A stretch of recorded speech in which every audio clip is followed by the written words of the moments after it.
Hello, and welcome to the Thematic Intelligence Podcast, a global data thematic intelligence. We track over 100 tech, industry, ESG, and macro themes impacting all major sectors. I'm Martina Raveni, and today I'm joined by senior analyst Christopher Papadopoullos to talk about carbon offsets. Hi, Chris, how are you? Great, thanks. How are you doing? I'm good, thank you. You recently wrote a report on carbon offsets, which is a major topic within the ESG theme. And I would like to start by asking you if you could tell us what is a carbon offset, and if you could give us an example of what an offset is in practice. Sure. So companies are usually the typical buyers of carbon offsets. So it's something you just sort of go out and buy. And what it does is if you're a company and you're trying to reduce your greenhouse gas emissions, maybe it's expensive to do, maybe you do it, maybe you reduce them 50, 60%, and then you go out and say, well, it's going to be cheaper actually if I go out and buy these offsets, which are going to reduce emissions somewhere else, somewhere not to do with my company, typically. So one of the most common offsets you will see is related to, rainforest or forest preservation projects where they protect a piece of woodland from deforestation. So now what they'll typically do is they will say something like, this forest is under threat from deforestation, and we're going to set up this new project to protect it. And they will create a sort of future scenario in which the project doesn't happen, and track it against what actually happens. And the difference between those two will determine how many offsets you can sell for that project. So one offset is 1 ton of CO2 avoided. Thanks. And my next question is about the market of the carbon offset in general. So if are most companies buying offsets, or if there are different approaches to different industries, so this kind of thing? There were a lot of companies buying offsets. So you would have seen a lot of companies saying they were carbon neutral, or they had a carbon neutral product. And that usually means that they're buying offsets equivalent to the amount of the emissions that they're currently generating through their business operations. And a lot of companies were doing that up until last year. There were 2 sort of major scandals in the offset market last year, which created a lot of reputational damage, and that kind of backfires on the companies that buy the offsets. So a lot of companies walked away from the offset market last year. Some did it very publicly. A lot of companies, including some of our clients, did it quietly.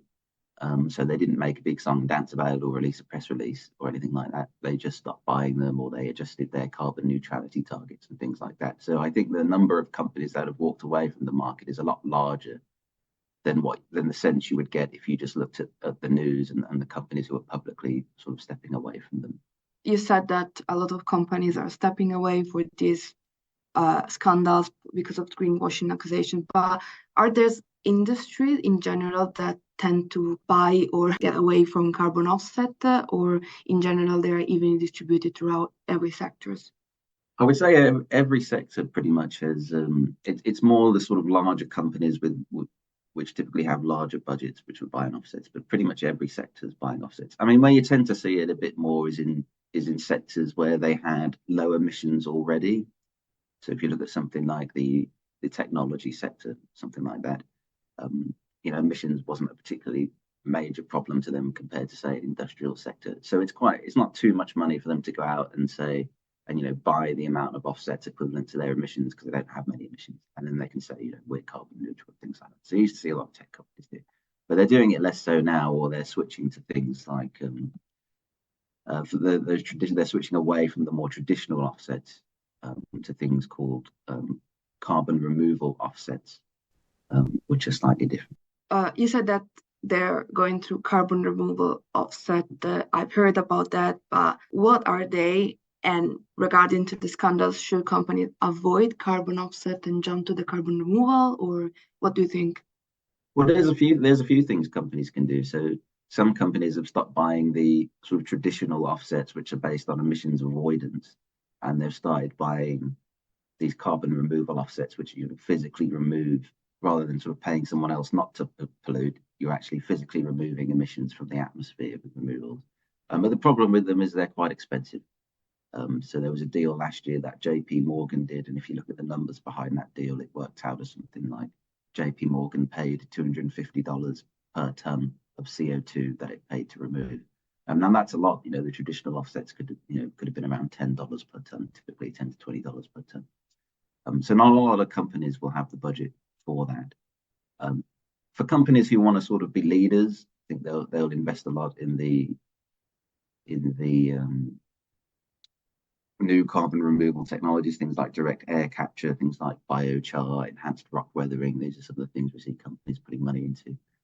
But for a lot of companies without those budgets, I think they'll just leave the offset market altogether for now until some of these removal offsets have become a bit cheaper, which they may do over the next sort of 5 to 10 years, and then we'll see more companies returning to the offset market.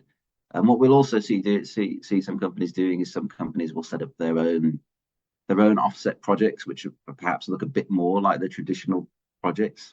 That sort of lost their reputation, but because companies are managing those projects themselves, they'll be able to sort of keep a closer eye on the performance of those projects. And because typically what happens is, you invest in a project, you buy offsets that are related to a project on the other side of the world, in rural Africa or rural China somewhere, who is realistically going to go out there and check on that project and make sure it's working? Nobody. Whereas if you're a company running your own project, you'd probably do it somewhere to near where you're based, and in terms of measurement and reporting, it's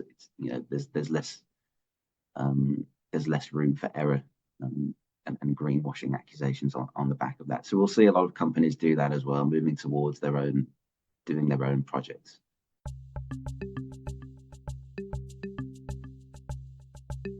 Thank you very much, Chris, for these insights. You can find our carbon offset report on the Intelligence Center and in the report store.